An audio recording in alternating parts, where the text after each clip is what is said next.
Hi. So now that you've reached the end of this course, I hope that you come away with knowing more than when you came in. I'm talking about from everything about the different drugs and their their potential dangers and their addiction patterns. Also, I hope that you learned more about the FMCSA, and I hope that you've armed yourself with more education about what your rights are and the roles of everybody that are part of this whole process. Your SAP, your employer. I hope that you have better information about that. I also hope you have better information about steps 1 through 6 and what you need to do next. And I hope that you've learned something about cognitive behavioral therapy and ACT and, you know, being able to utilize the ABC model when your thought patterns maybe are not in conjunction with what you would really like to be feeling in the moment.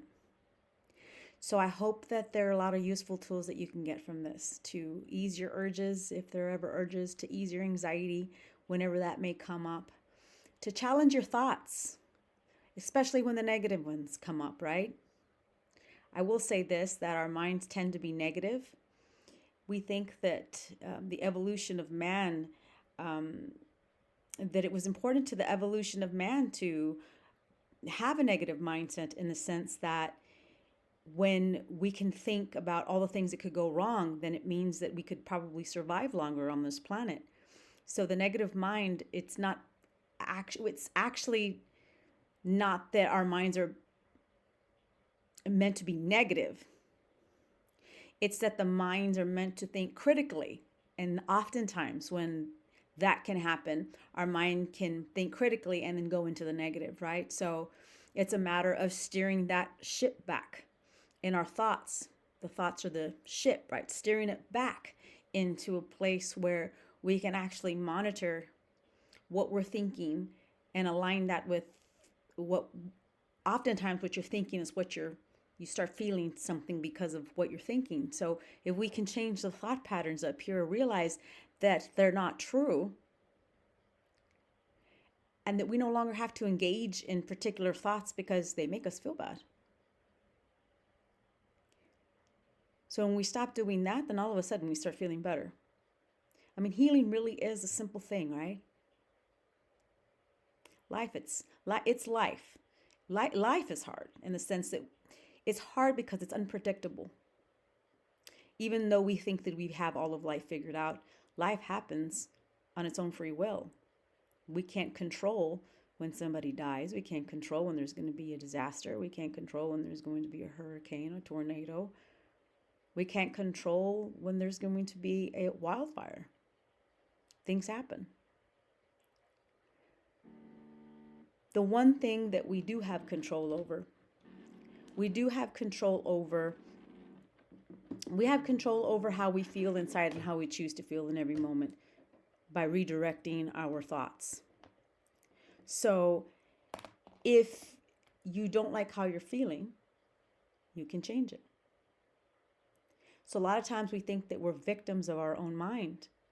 We think, well, I'm having such a horrible day. Nothing's going right for me. I first spilled coffee on my shirt, and then this lady talked terrible to me at work, and now my mom's telling me she can't sit my kids, and now my job is thinking about laying off several people. I mean, this day just couldn't get any worse. It's just getting worse and worse and worse and worse. But in actuality, is it really bad that all of those things are happening? We have to examine. I mean, on the surface, yes, people would say, oh, well, that's not good. But we get to choose how we look at that event, at all the events in our lives, right? So if something's occurring and you lose your job and all of those things that I talked about that were going wrong, we can separate each of those things and say, hey, well, this is life happening on life's terms. It has nothing to do with me. It's not personal. Number one, we can separate our thoughts from who we are, because what's happening in life is always different than what's happening in your head. Because just because your company is going to lay you off doesn't mean that life is making it harder on you. Just because you have an accident doesn't mean that you're a terrible person and that you must have done something terrible so that life is giving you a punishment. Life is happening on life's terms, and we get to decide how we're going to look at it. So if we break it down and we take each thing happening as it comes, even if there's a lot of things happening at one time, we can look at it and say, you know, life's happening. And then I put a story on top of what is happening in life. And I get to decide what is happening to me in this life is good or bad. Now, this doesn't mean that I bypass emotion. If somebody is rude to me that I care about and it hurts my feelings, I don't want to dismiss that. I want to feel what I'm feeling. I may even want to respond back and say, I don't appreciate you saying something like that to me. The worst thing that we can do is hold back our truth. A lot of times that's what builds resentment, when people don't speak their truth. So in every moment that is happening, things are happening. We get to decide if it's good, bad, neutral. If somebody says something to us that we love, if somebody says something disrespectful to us and it hurts us, we have every right to get mad in that moment. There's nothing wrong with anger. All feelings are valid. When you allow yourself to feel what you're feeling in the moment, it goes. It comes and it goes.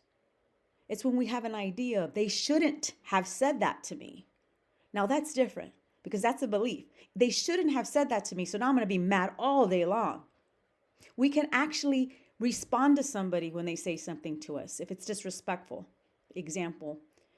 For example, if you're talking to your sister and she's like, no, I can't do what and she promised you she was going to do something. She can say, oh, I can't do it after all. And you can say, excuse me, you promised me that you were going to do that. That is a natural reaction to the situation. To hide that is to not be your real self. But whether we choose to hang on to that anger or to that hurt, that is the belief on top of what is actually happening. Because in the moment when you say I'm upset or you hurt me, I'm just responding in the moment. I'm moving with life.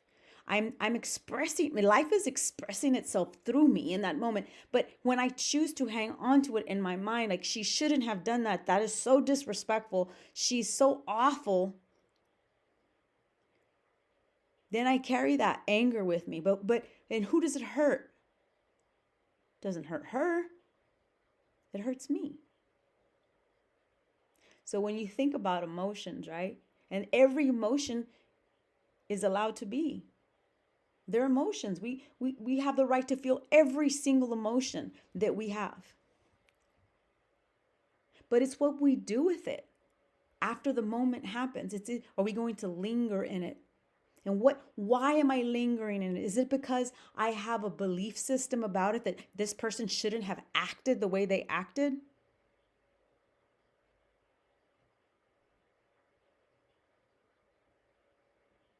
It doesn't mean I also just go quickly in, and forgiveness doesn't automatically mean, oh, I'm going to go start talking to that person again.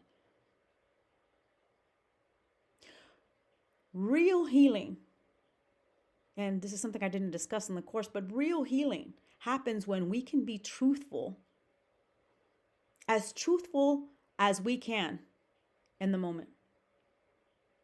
Now, I'm not saying like spill all your secrets and say all the terrible things that you think you've done. And, oh, yeah, and last year I went and I stole this money from this person. And, yeah, and then I stole this, coffee maker from Walmart the other year. I mean, no, I'm not talking about confession. What I mean is that in every moment, for us to deny what we're really feeling, we're doing ourselves a disservice. Our only purpose on this planet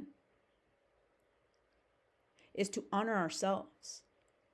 That is the point. is to honor ourselves. Because when we honor ourselves, we will automatically honor other people. Why? Because when I honor myself and I hurt somebody, that hurts me. So I'm not honoring myself.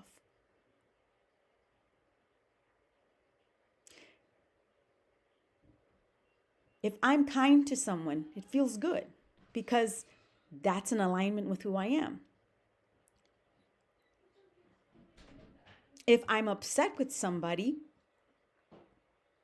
and it's what I feel and I express that to them, and not a derogatory way, but I express it in a very factual way. I didn't like when you talked to me like this. I didn't like when you said that you were going to do something and then you didn't follow through with it.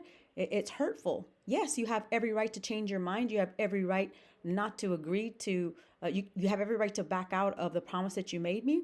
But then, too, your behavior has consequences, and I'm upset with you right now. And I may not want to talk to you for a few days. So we can really be truthful about the negative. When we can be truthful about the good things, the bad things, the ugly things, the high things, the low things, we're embracing and honoring who we are. And we don't need to go out to outside substances anymore. We don't have to go to outside substances to fill the hole. We don't have to go to outside substances to make ourselves feel better because, oh shit, I should have said that thing to that person and I didn't say that thing to that person. And yeah, I should have told them off and now I just have all this resentment because I bottled it all up inside. Or, oh my God, I shouldn't be so mad at this person. I need to learn forgiveness. We have so much wrong.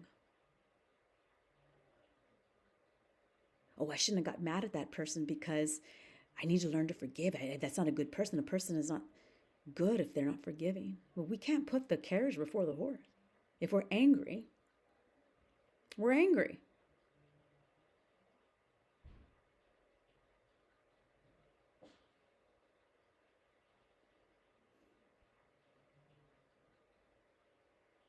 If we're angry, we're angry.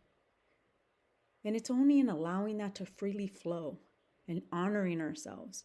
When we do that, then we can forgive. And honestly, when you start honoring yourself more, there's not even a need to forgive. Because you're just expressing yourself in the moment. And it's gone. But you have to also honor the body. And if you feel that the body needs time to be away from a certain person, that's what it needs. And you can always express that to somebody. Right now, I'm really mad. And it's not that I don't love you, but I'm going to need as long as it takes. I don't know how long that's going to be. Because, sometimes putting a number on it is kind of manipulation. Well, I'm going to need 10 days away. You don't know how many days you're going to need until you actually start taking the time off from that person and then you really see and feel it. How do you know you're honoring yourself? Because you're going to go by what you're feeling. A lot of us don't even know what we really want. Because we haven't listened to ourselves for so long. How do you know what you want? It feels good when you're going in the direction of what you want. You feel knots in your stomach when you're not. The reason that we have a society that's full of anxiety right now is because everybody's doing stuff they don't want to do. They're around people they don't want to be. They're with people they don't want to be. They're putting up with situations and scenarios that their body doesn't like. Their body's telling them, I don't like this.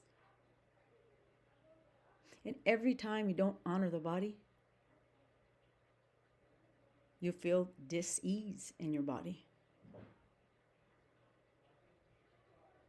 Where does illness come from? Dis-ease. That's why they call it disease. The more you can find yourself in this place of authentically expressing yourself in every moment. And I'm not talking about in a toxic way where you're putting people down and you said this, you a-hole, and all of that stuff. I'm not saying that.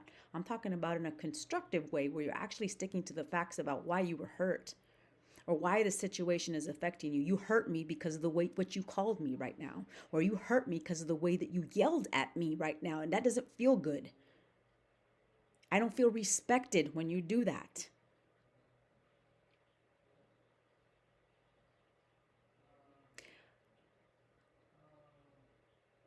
It's like we live in a society where guilt has been inherited. We see our parents feeling guilty, and then we feel guilty.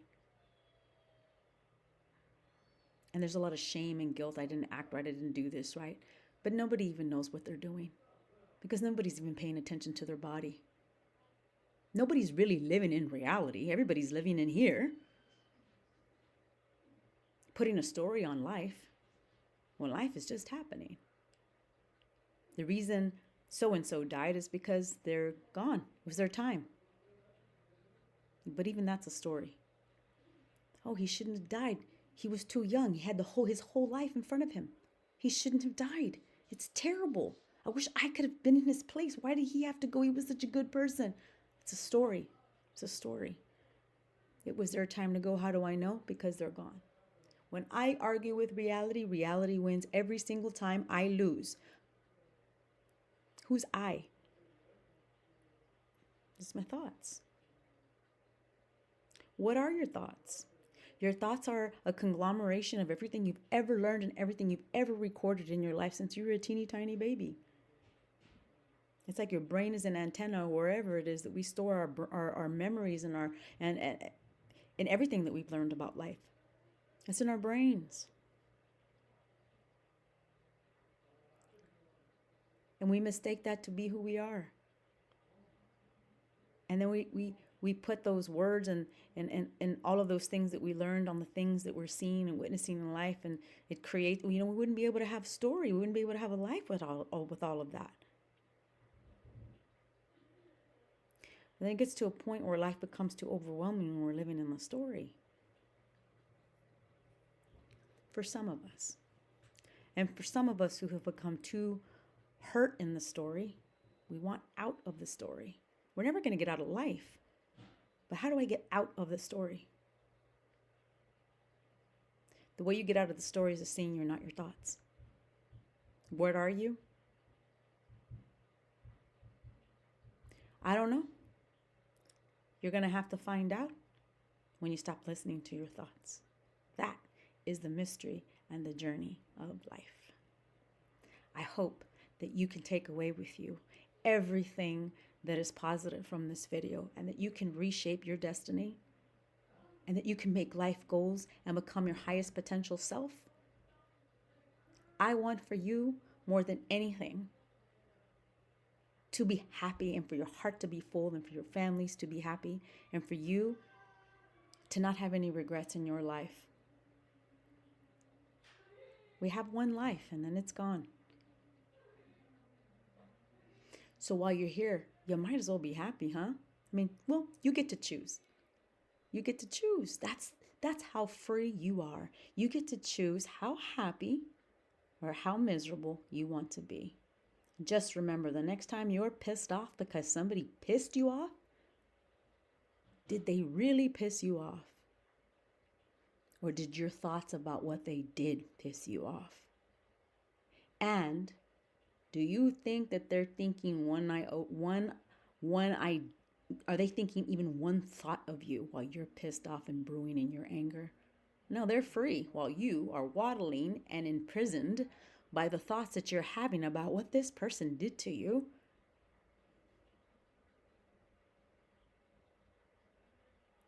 And life is short.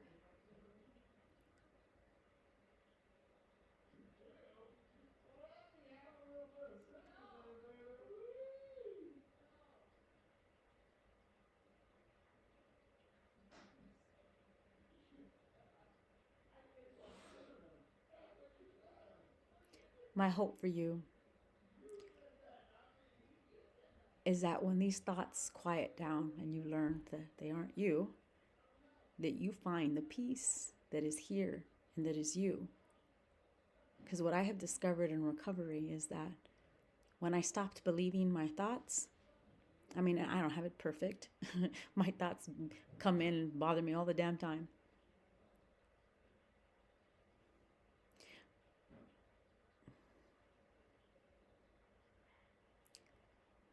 Sorry, I think it said I have 9 minutes left, and I'm not going to take that long. I realized when I can get out of my head for those moments in the day when I'm not working, and I get out of my head, and I know that I realize, oh, I'm not my thoughts. There's a peace that comes in, because that peace is who you are when you're not thinking. It's like a space, it's a space. People call it this peace that surpasses all understanding. That's a term for it. Some people call it contentment. It can be happiness, but happiness is like too much. It's more like a contentment with life, a peace. Like I'm not in worry, I'm not in anxiety. It's like I'm good in my body. My body feels aligned. Like that is a very healing place to be. And the gift of learning to untangle your stuff from all of the substances that exist, and from having to turn to outside substances or things, shopping, sex, all of those things. And when you start getting to the source and realize that you're not your thoughts, that's the real freedom. That's what I wish for you, because you can only give what you have. You can't really give peace until you're here in that space where you're not thinking, you're not in disillusionment about who you are. You're not your thoughts, but who are you? I don't know. All you can do is be who you are. It's whatever's happening in the moment. You're not a thing. When you think you're a thing, then you're creating a story.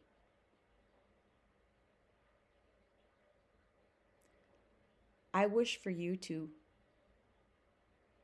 this peace is the peace that people get when they're on drugs.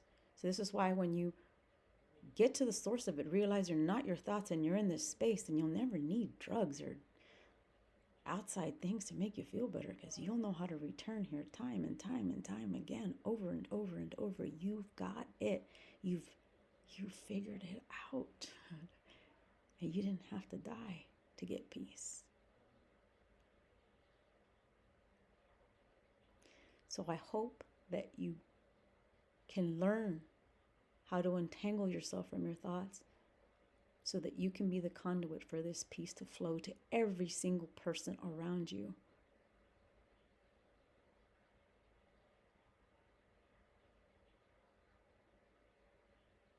The world needs more kindness towards you and more kindness towards others.